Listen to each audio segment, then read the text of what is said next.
The extradition of WikiLeaks founder Julian Assange has been put on hold. Assange, whose media organization published a series of leaks from the US military, is currently imprisoned in the UK.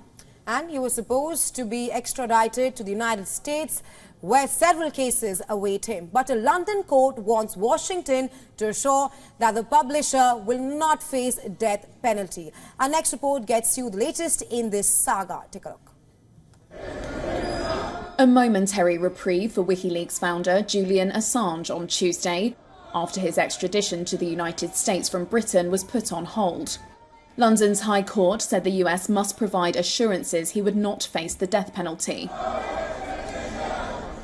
US prosecutors are seeking to put 52-year-old Assange on trial on 18 counts. They are all, bar one, over WikiLeaks' high-profile release of confidential US military records and diplomatic cables. Assange's wife Stella hailed the decision by the UK court as astounding. Now the UK courts have invited the United States to issue assurances.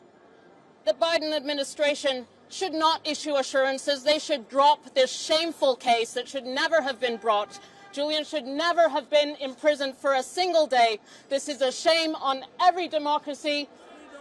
Assange's lawyers sought permission in February to challenge Britain's approval of his extradition, part of a more than 13-year legal battle in English courts.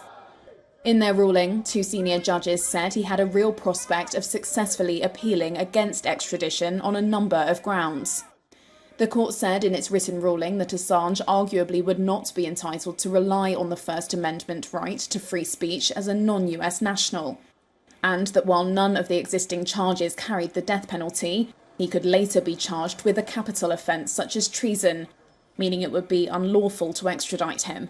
The ruling said his case was at least arguable, citing the calls for the imposition of the death penalty by leading politicians and other public figures. The judges said Assange had pointed to a comment by former US President Donald Trump. When discussing WikiLeaks in 2010, he had said, quote, that "I think there should be like a death penalty or something."